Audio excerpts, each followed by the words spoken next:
Jason's presentation, or Okay, so should I get going, Richard? yeah, that would be terrific. Thank you. Okay, not at all. Let me try to share my screen and see if I can show this presentation. It says I'm not able to as an attendee, so maybe Tara, if someone else can pull up the presentation I sent, that would be great. And if someone doesn't mind just clicking through. Yeah, Cecilia just had it up. There it goes. There we go. You see it? Great, thank you so much. So thank you all. I'll jump right into it because I know that the plan was to people are zoomed out. So I know we were going to do a short and sweet 15-minute presentation followed by 15 minutes of questions. So I'll jump in. Again, I'm Jason Angel. I'm a Philipstown resident. I'm director of the Ecological Citizens Project with Jocelyn Apicello. And just thank you very much to the town board for organizing a workshop for us to present the key findings from the Philipstown inventory report. And really the main goals of this report were to perform an innovative greenhouse gas inventory of the emissions in Philipstown with the goal of laying a kind of a data-based roadmap towards carbon neutrality. And I just kind of want to acknowledge that this report, which was I think 1.5 years, 2 years in the making, is a partnership between the Town of Philipstown Climate Smart Community Program led by Roberto Muller and also ICLEI USA, which is one of the leading municipal inventory groups around the world. And so let's jump in. I'm going to try to cram, if we can go to the next slide, please. I'm going to try to cram this 120-page report into 15 minutes. And I know there'll be more questions about some of the things we raised.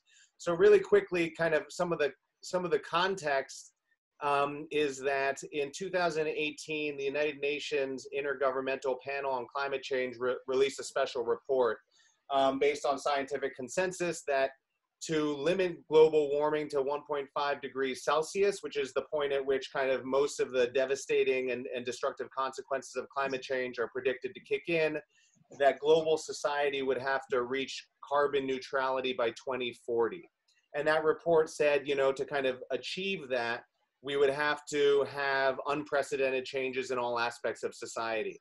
And so really kind of the impetus of this report is to say, well, the clock is ticking. We can't sit around waiting for international action or national action, even though we know those things are necessary. And so what does achieving carbon neutrality look like at the local community level? How can we really, take our imagination to this task, think about the practical actions we have to take over the coming years to achieve carbon neutrality? And I think that, what's interesting in this COVID-19 moment, the shock of COVID-19 has revealed a lot of vulnerabilities that I know the town board has been working on and many people have been working on, such as, the impacts of rising chronic illness in America or food insecurity or the downsides of a globalized economy. And what's interesting, as we go through this report, you'll see that a lot of the things we need to do to address those vulnerabilities COVID-19 revealed are the same things we need to do to build a carbon neutral community. And so I think really that sort of future community is a place where people can lead happier, more secure lives. It's not all about the sacrifices we get there. If you don't mind jumping to the next slide, please. Why is this inventory approach innovative? So we kind of took a three-pronged approach to this Philipstown inventory. The first was we conducted a production-based inventory, and that's kind of the standard approach where you're really just measuring the emissions produced within a geographic area. So within the town of Philipstown, when you spark up a boiler, those emissions produced.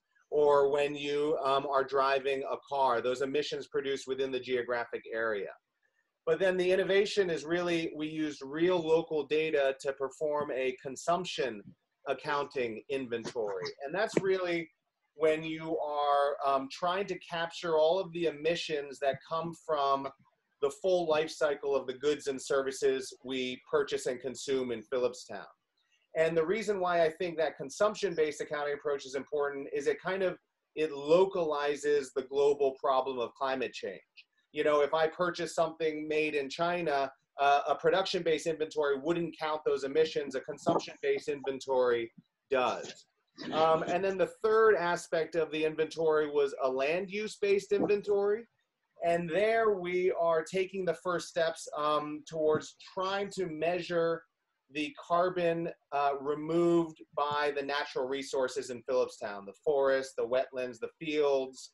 And really, you know, this is kind of, you know, this is beginning to be done, but really placing a value on the work nature does to support life.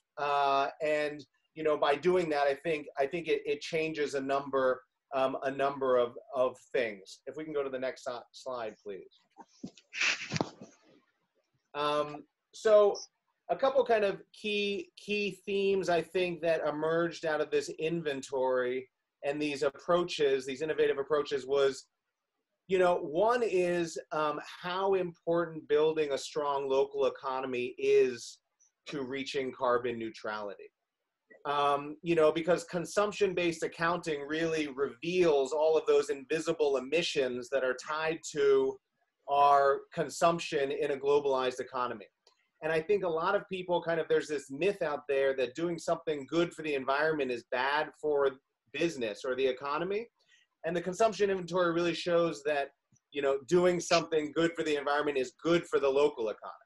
I mean, it may be bad for the globalized kind of, you know, multinational economy, but building local economies is really critical. And we need people to realize that.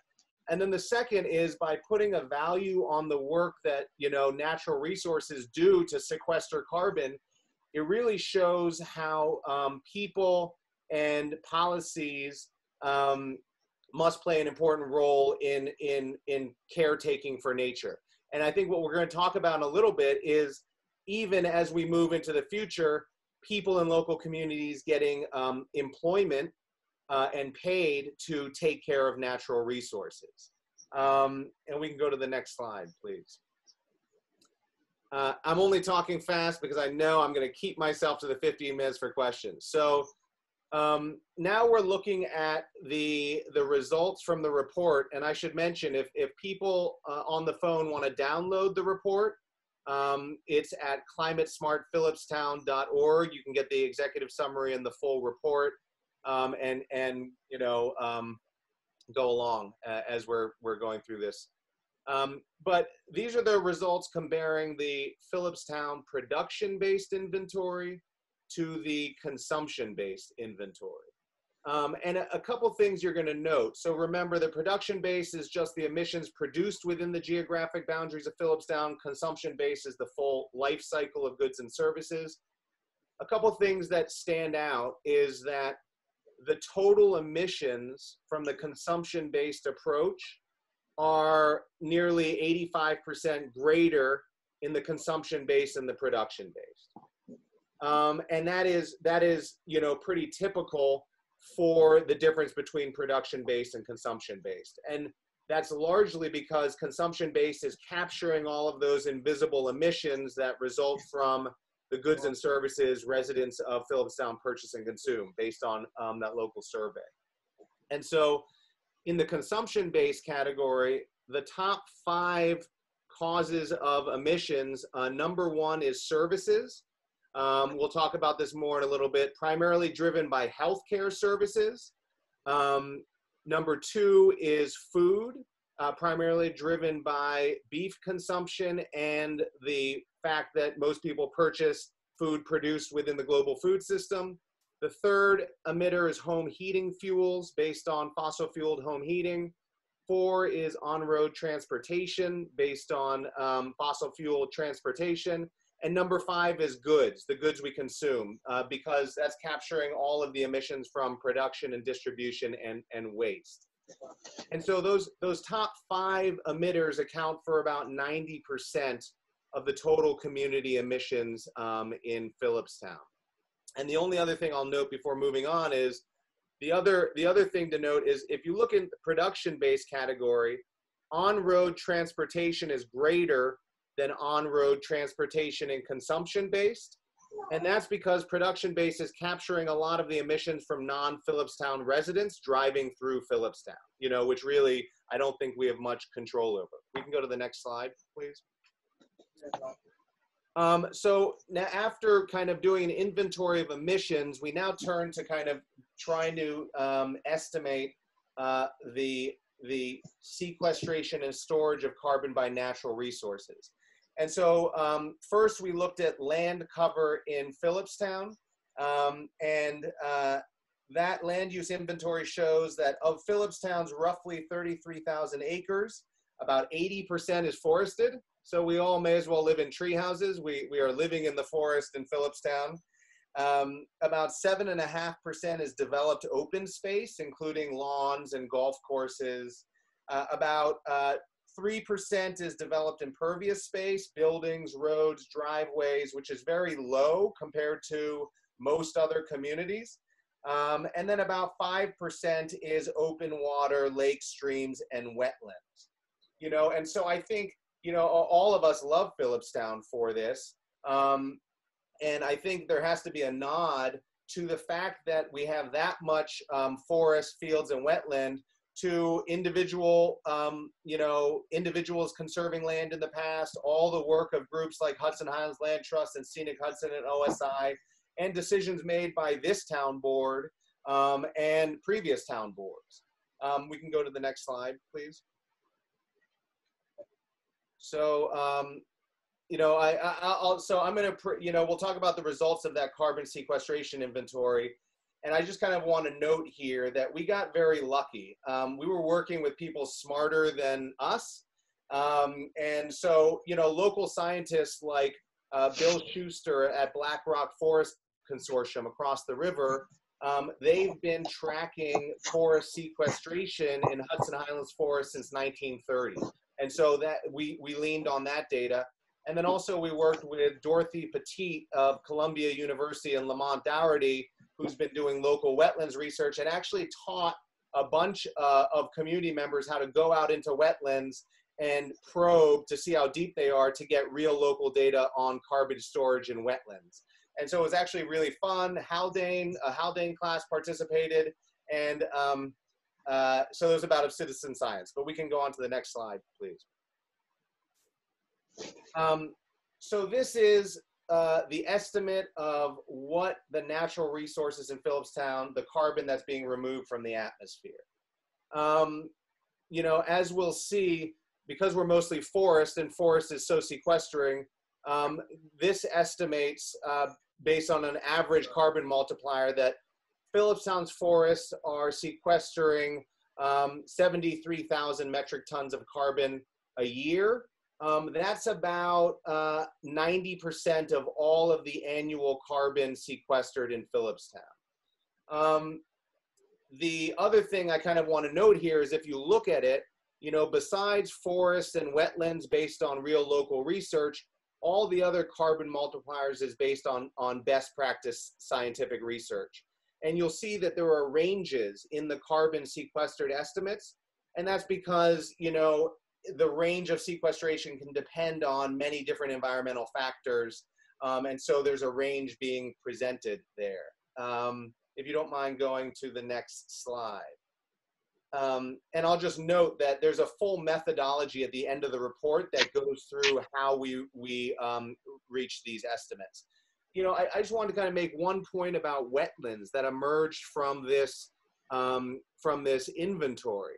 Wetlands only make up about 5% of Philipstown's land uses, but they store as much carbon as 20 years of total community-wide emissions.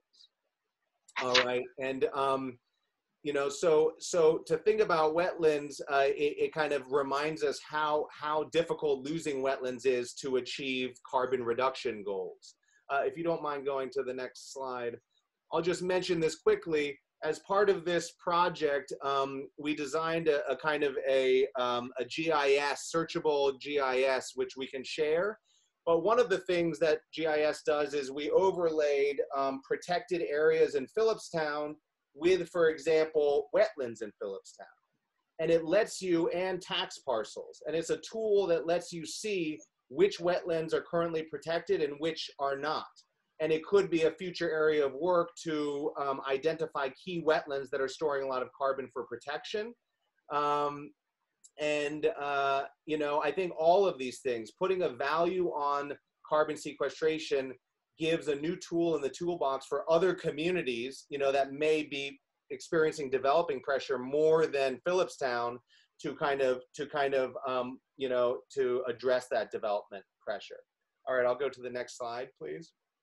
So moving on to kind of, now we've kind of covered the basics of the inventory of emissions in Philipstown, the sequestration, some of the key town of Philipstown decisions ahead for all of you to wrestle with in the community. You know, as you think about if the community is moving towards carbon neutrality or some other goal. One key decision is the town adopting a baseline of emissions, you know, what current growth total emissions are. The second would be to determine what the targets are to reduce emissions in the future.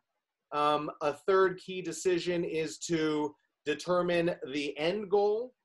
Is Philipstown aiming for carbon neutrality, where emissions are equal to carbon sequestration, or is it aiming for carbon negativity, which we'll talk about in a second, and when? You know, is the town of Philipstown going to align with that 2040 UN goal or a state goal? And then the final kind of key complex decision is for the town to determine if and how the annual carbon sequestration of natural resources is going to count towards our reduction targets, which we'll talk about because it's a thorny issue we stumbled into, and how local carbon offsets are going to fit into community goals. And we can go to the next slide, please. And I'll just quickly look at this. This is just a diagram to get our heads around community carbon neutrality. Like we just said, on the left, the town deciding what the baseline total emissions are. In the middle column, in the intermediate years, the town setting targets to reduce emissions. And then what is the target year goal? And you'll see that carbon offsets play a role in the town's plan to get to carbon neutrality? And we'll talk about carbon offsets in a second. If we can go to the next slide, please. So what we're going to look at here is this question: should the town decide to count the 40% annual sequestration from natural resources as reductions in our emissions? Okay, and what you're looking at here is this is the results of the emissions and the sequestration. And I think, you know, one innovation here, you know, is, you know, while most communities just focus on emissions, that's kind of just like focusing on expenses. You know, we wanted to get a more complete picture of what's nature doing to remove carbon from the atmosphere. You know, to look at kind of, I guess you'd say, expenses and revenues to get a kind of a carbon budget for the community. So let's talk briefly on the next slide about what goes into the town's decision whether or not they count all or a portion of that sequestration in the reduction goals. So we stumbled on this conversation, and it's a thorny debate, maybe amongst kind of environmental scientists and policymakers, but should land use, the carbon removed by forests and fields, be counted as reductions? And thankfully, ICLEI put us in touch with Donna Lee, who served as the US lead negotiator on land use in the UN Framework Convention on Climate Change. I just say that because, again, another smarter woman than us. And she kind of, the way she thinks about this question is, you know, if the town makes this decision, it's kind of setting national precedent at the local level. And what goes into that decision is the UN IPCC is what sets the guidelines for how countries have to do their greenhouse gas inventories. And the IPCC guidelines say that emission reductions from managed lands, okay, forests that are removing carbon from the atmosphere, can count towards direct emission reductions, okay? And the IPCC defines managed lands as, quote, land where human interventions have been applied to perform production, ecological, or social functions. And so the US currently considers all land, including forests, in the 48 states to be managed lands. And so they count the forest carbon sequestration against their Paris Agreement reduction goals. All right, and I won't get into the state level. At the state level, it's an ongoing debate. But again, at the local level, it's really, as far as we know, a uncharted territory for local communities. All right, I will move on. And so the other question is around how to count local carbon offsets. And local carbon offsets, you know, people usually know about them. They're like when you are trying to offset emissions you're producing by doing, you know, by paying for an activity that sequesters. So if I take an airplane trip and I want to offset it, I may pay for planting, you know, an acre of trees. So should Philipstown count local carbon offsets within their climate action plan? Just as a point, New York approved what was called, you know, the most ambitious climate plan in June 2019. And in New York's plan, they're trying to reach economy-wide carbon neutrality by 2050. And 15% of their reductions are going to come from local carbon offsets. So they're incorporating local carbon offsets in their plan for the emissions they cannot reduce. And what is really important to note is that those in the New York State plan, there's language that says that those offsets, if someone's polluting, that they have to pay for, and this is still in discussion at the state level, the emitter of that pollution has to pay for the offset activity within 25 miles. But that moves us potentially towards a local carbon offset economy where people and communities are getting paid to offset pollution. It's potentially a new area of future, you know, ecological employment. All right, I will move on, please.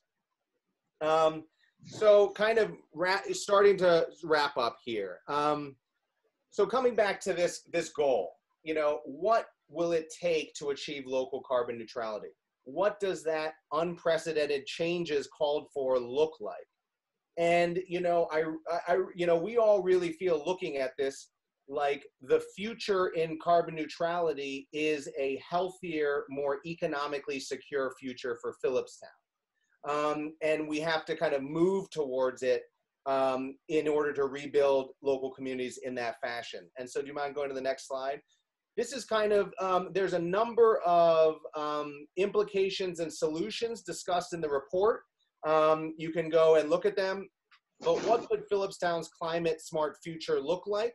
So like I said, the inventory showed that services was the #1 cause of emissions, the services we purchase and consume in Philipstown. And that's driven by healthcare services. And I did not know before this project, but healthcare services are, you know, if U.S. healthcare services were a country, it would be the 13th largest emitter in the world. And much of that's driven by healthcare services around chronic illnesses like obesity, diabetes, heart disease. And so part of fighting climate change is a healthier Philipstown. So ideas like a community health initiative that reduces need for, you know, health services related to chronic illnesses, such as building non-motorized transportation. Philipstown Trails Committee is working on that, or working on reducing isolation that can lead to mental health issues. If we could go to the next slide. You know, a climate smart Philipstown could look like a more food secure Philipstown. You know, out of the inventory, purchased food generates about 20% of emissions right now because of the globalized food system, and a large chunk of that's from beef consumption, okay? I honestly love a good hamburger, but, you know, honestly speaking, following the data, you know, there could be more food production within the geographic boundaries of Philipstown. There could be more institutions serving food grown in Philipstown, and there could be a movement towards reducing beef consumption and shifting over to other local meat alternatives or a more vegetarian-based diet. And we can go to the next slide, please. A more energy efficient Philipstown. You know, one note here is that if you took all the categories in the inventory related to home and buildings, home heating, renovation, construction, and you combine them, it would be the leading emitter. So dealing with buildings is incredibly critical to getting towards carbon neutrality.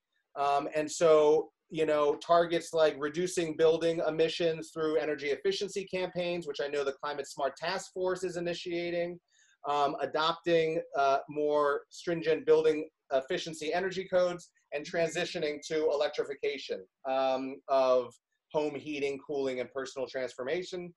And then the next slide, please. And also, again, this point, a more local economy-oriented Philipstown. You know, on average, people reported that they buy 70% of their goods outside of Philipstown. And so building, you know, creating a master plan for increased local economic production, building a really robust local economy, working with the Chamber of Commerce, and getting people around the idea that rebuilding our local economies is actually fighting change, is fighting climate change. The next slide, please. And then finally, a more regenerative Philipstown. The idea that if we're measuring the sequestration and storage of our natural resources, then we can work to maintain them and we can work to maximize them. And so ideas emerge from the report like establishing a Philipstown Civilian Conservation Corps dedicated to the work of reforestation, wetlands management. And so really, I think Philipstown could lead this transition to a local carbon offset economy, you know, with kids from schools working in forests and wetlands, underemployed residents of other communities that may be, you know, more low income.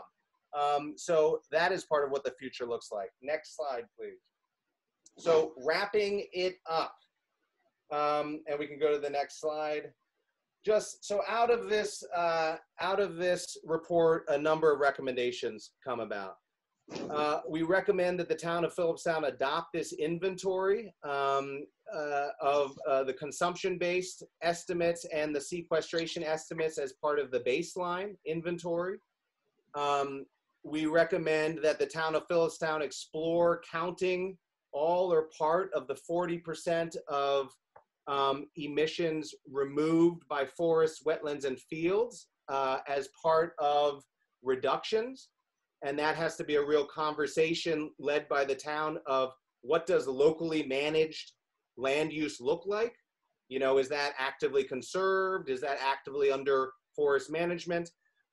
We recommend number 3, that the town of Philipstown adopt the goal of reaching carbon neutrality by 2040 or carbon negativity, where reductions are greater than emissions if the town you know, counts sequestration as reductions. I know Roberto's going to talk about that more, and he's been leading that conversation with the task force. And then finally, you know, as you all probably know very well, establishing a dedicated funding stream to support this carbon neutrality campaign. We all know that because of COVID, you know, federal and state finances are in shambles. I'm sure the same is at the local level, but really working to dedicate a fund for this work. And that could include creating a local carbon offset fund. The ECP is very interested in working with community organizations to explore that. And we've talked to a group in the Finger Lakes, which has done that. Developing community-owned renewable energy, where the revenues are going back to Philipstown to support these types of campaigns, or taking advantage of some of the COVID-19 relief, like the Federal Market Liquidity Facility, which is going to buy back local bonds. But that's, again, a lot of information. My 15 minutes is surely done. And again, thank you very much for running that PowerPoint presentation. And I know we want to move into question and answer. So thank you, board. Thank you, Jason.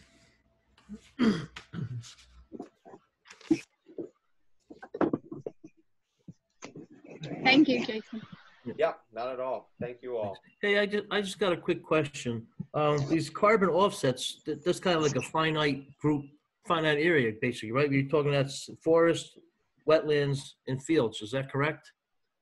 Yeah, good question, Bob. I mean, some people do carbon offsets by like planting trees, for example, or you know, regenerative agriculture, but others do it through energy efficiency campaigns that make buildings reduce their emissions, or by transitioning over to heat pumps, for example. So there's a number of things you can do to count as local carbon offset. So what could we do to increase our carbon offsets? I mean, planting trees, yes, but what else can we do besides something like that? I mean, obviously you're not going to, you know, we want to keep as much wetlands as we possibly can in Philipstown. That's always very important, you know, for everybody. But is there any way to increase it besides planting trees? Yeah, that's a very good question. I mean, so you know, if you dig into the report, there's a lot in there about it, and there's part of the reason, Bob, why there's estimates based on, for example, what a forest sequesters. And so, for example, there are a lot of practices that lead forests, for example, to sequester more carbon, and that could be getting rid of invasive species. That could be actually working with hunting organizations to remove deer pressure. So, you know, especially hardwoods and different sort of trees that are big carbon sequesters have a chance to grow to maturity. Like I said, it could be moving into regenerative agriculture practices. You know, we've talked to Glenwood about that a lot, where our fields are actually sequestering more carbon. And it could be, you know, programs that increase energy efficiency. It could be programs that allow people to transition to electric cars. Anything that reduces, you know, emissions as an outcome. There's a lot of different choices. Thanks. Yeah. Feels like it may be difficult to mandate certain things for people. I mean, when you have cooperative partners, it's much easier, you know, with Glenwood, things like that. I know New York is making a lot of movement on energy efficiency standards, and the Universal Building Code is changing all the time in that respect. You know, upping insulation values and, you know, energy efficiency standards for home appliances, things like that. So those are things we can look at. We can also, you know, encourage people to lessen their consumption. That's a tough one. Right. But also, if you're going to consume something, get something that's durable. And if it is an appliance-based purchase, that is, you know, an Energy Star appliance. And, yeah, you know, again, the refrigerant management program keeps popping up. That's something we really do need to address, because without addressing that, you know, it's going to be very difficult to achieve carbon neutrality, let alone going into the negative on that. Excuse me, Richard, we have a question from the audience. Are you taking questions? Sure, why not? Liz, if you want to unmute yourself. Hi, thanks for the opportunity to ask a question. Jason, it's Liz from Glenwood. Such an incredible body of work, you guys. My question, which we can follow up offline about, was, do you have, similar to the wetlands GIS analysis of protected versus unprotected wetlands, do you have an analysis of land that is not currently conserved in forest land that could be converted to managed grasslands or regenerative agriculture? I'm just trying to figure out how to get us, how to have agriculture be part of the sink without either canceling out other sinks. Yeah. Yeah, Liz, we do have a kind of a GIS overlay that looks at protected areas, and you can put over different land uses like wetlands or forests that are protected or unprotected, or current agricultural lands that are protected or unprotected. So, you know, and then go into that conversation, Liz, which I know you all at Glenwood are involved with, well, how much could shifting over to regenerative practices actually increase, you know, carbon removed from the atmosphere? Cool, thanks. And we'd be happy to share that, you know. Awesome. Thank you. And Richard, you made a point about the community aspect, you know, the community partnership aspect, you know, because we know it's not all the town board. This is a community-wide endeavor. And so I just kind of want to say, like, the people that are on this call that I'm seeing, you know, Michelle, Hudson Hans Land Trust, Scott Silver, Constitution Marsh, Glenwood, Eliza, the president of the Chamber of Commerce, you know, local foundations. I mean, Scenic Hudson, OSI. I really do think that if you're going to, you know, if this is going to happen, it's going to require these broad partnerships, you know, connecting with the Comprehensive Update Committee and all of that. And I think that's a major drive. I know the Climate Smart Task Force has talked about that. Jason, Yeah. I'm Yeah. sorry, we have a call from, Sean has his hand up.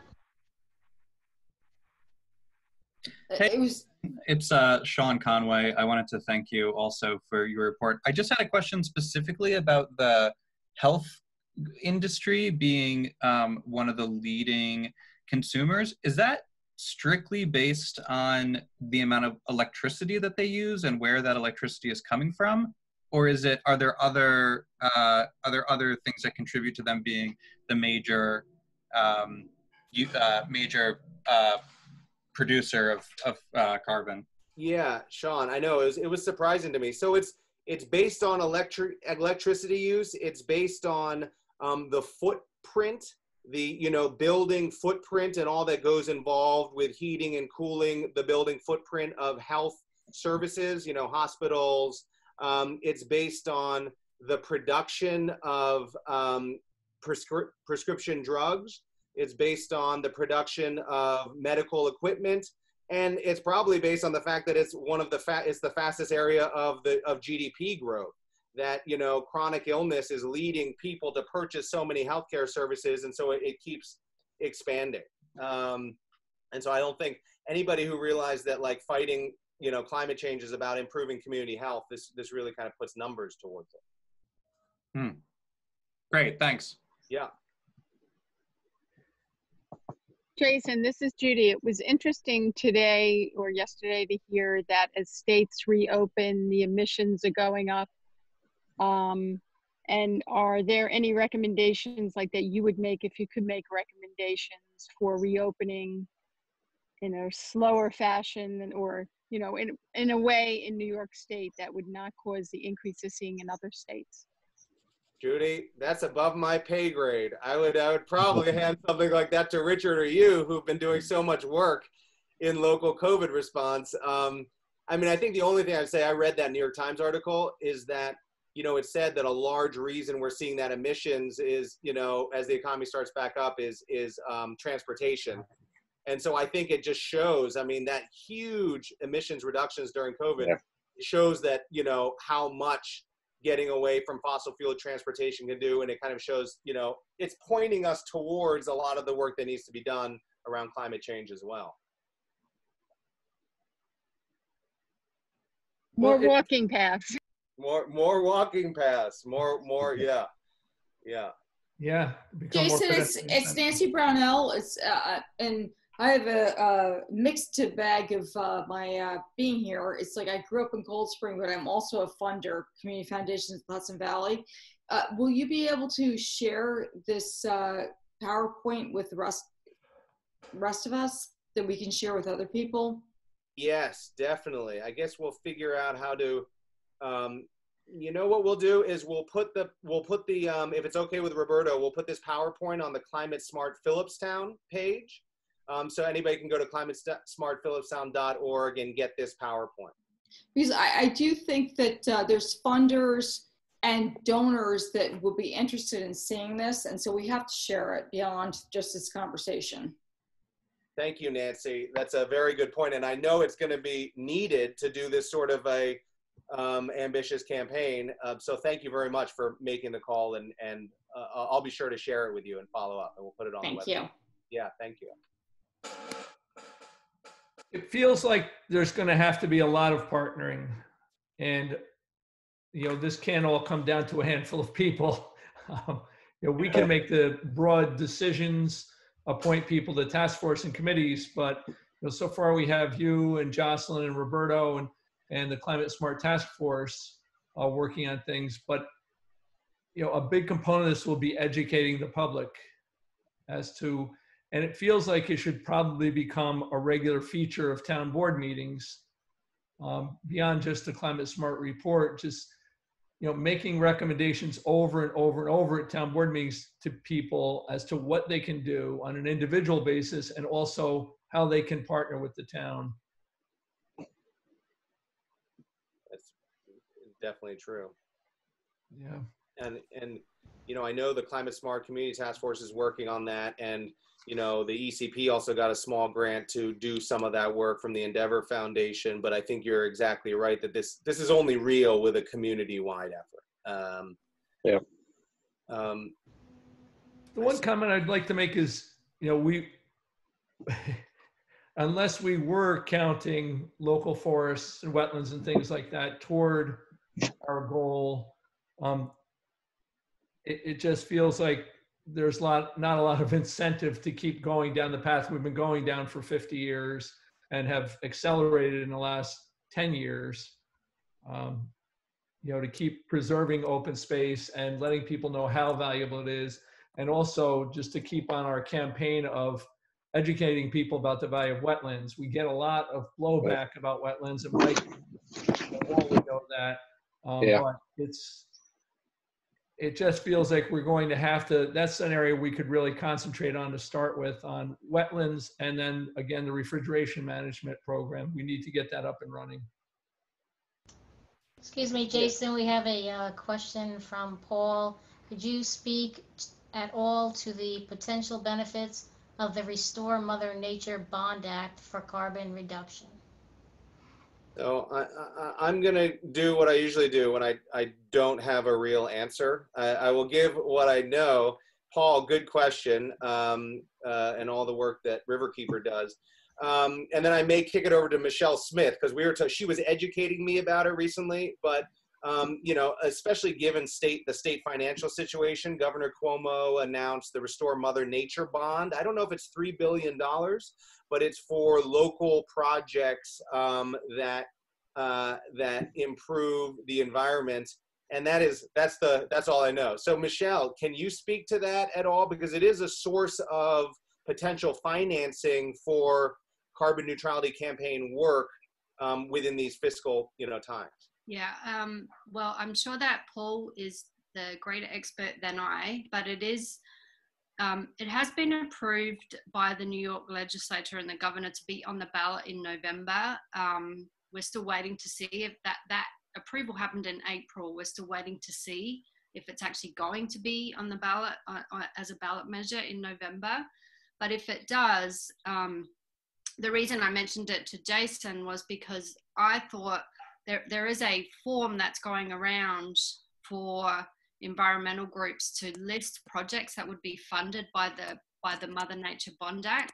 And I think what's coming out of the recommendations, sort of the 8 recommendations, oh, okay, I'll start my video. Sorry, I just finished a fitness class. I wasn't expecting to go on video. Fighting climate change, Michelle.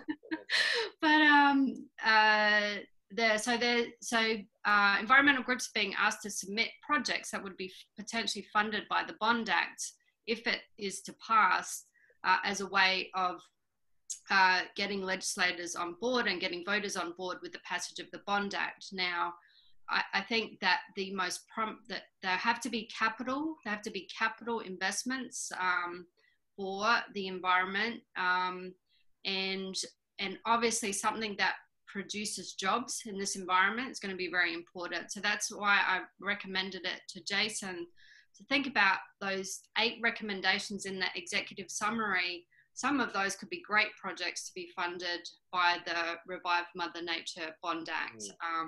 And Paul Gallay, I don't know if you have anything to add to that, because I know you're the expert on the Bond Act, and I'll probably mess something up. But I really think that there's a lot here that could potentially be funded by something like that.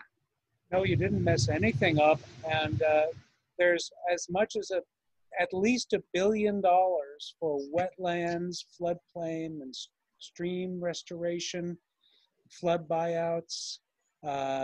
There's also up to $700 million for green building projects, and also $550 million for open space preservation, another $500 million for water quality improvement and resilient infrastructure. So this is an amazing potential jobs engine, and we like it very much for clean water. We like it just as much for habitat, but it does many other things, including provide funding for carbon mitigation and for adaptation, which we're going to have to do a fair amount of. Well, I wonder, Paul, I don't know if that's in there, but ideas like building, you know, community-owned renewable infrastructure, which would create jobs, but then would also become a potential public revenue stream, a long-term public revenue stream to support this sort of work. I wonder if that's a potential for the Restore Mother Nature Bond Act. But I'll follow up offline and try to learn more from both of you.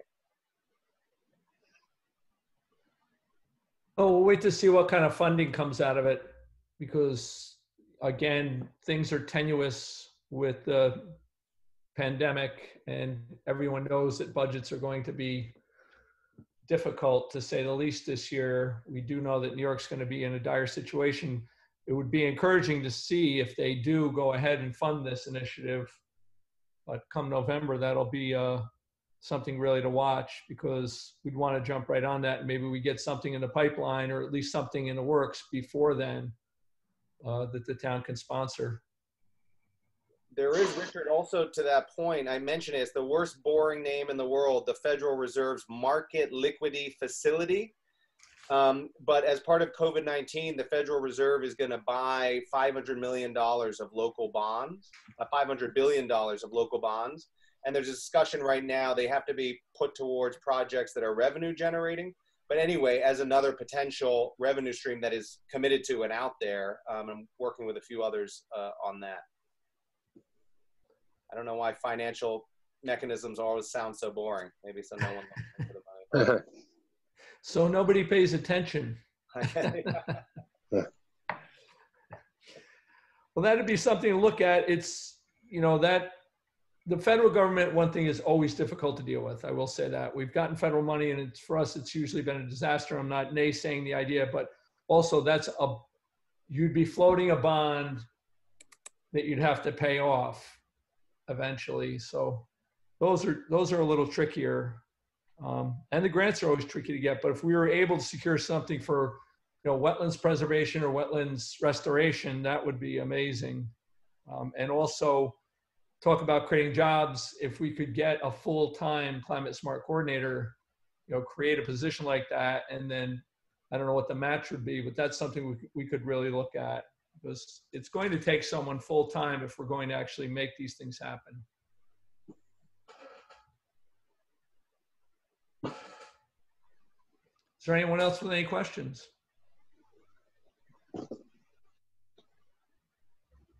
All right, if there's not, Jason, this is an amazing, amazing document that you guys have produced, and we thank you so much for it. It's, there's a lot of information in there. It's also frightening in terms of the amount of work that needs to be done. But, you know, we have a good start. I feel like we have a good foundation we're building on. We have, you know, a lot of people locally who are willing to help us with this. We have a lot of great groups locally who we can partner with. So I think the next move on our part would be to put together a program, just saying, look, here are some steps in this year that we're going to take. You know, several of the recommendations are easy. Of course, we'll adopt the report, you know, and I think, of course, we do want to count the things we preserve as far as the local environment against the offsets, but then, you know, getting into the health aspects and, you know, transportation, what we're going to do with our buildings. We're looking at, again, if this bond act came along, looking at our highway garage, because we are going to build a new highway garage, and, you know, that is going to go a long way toward preserving things. Also taking a look at our fleet management. We've got to get ahead of, we can't suddenly need to make a purchase and then boom, we have to make it right away, and we can't avail ourselves to something. And it's been a hard time right now to do anything. We did just purchase a vehicle, and it's not a great vehicle for the environment, but we needed one. We couldn't find an electric vehicle that would suit our needs in a timely way. And it's also fighting sort of this entrenched attitude of, you know, gas vehicles are what we need, and this is easier, and we really have to retrain everybody on that and look towards innovation. And because we do own a lot of vehicles, and we own a lot of large vehicles. I don't know what we do about those, but all these things are going to come into play. And again, just thank you to you and Roberto and Jocelyn and everybody who's working on this whole Climate Smart Task Force. And we look forward to working with you more closely and establishing these goals for this coming, the next year. Thank you, Richard. Thank you for your leadership. Thank you to the town board for their leadership. Yeah, and all the community partners, ICLEI USA, the foundations, and the Climate Smart Task Force, and Roberto that's working so hard, all the volunteers. So thank you. All right. Thanks, everybody. Thank you. Thank you, everybody. Night. I'll Thank be you. speaking to you soon. All right. Thank you. Take Take care. Take care. Bye-bye. Thank you, everybody. Bye, everybody. Thanks.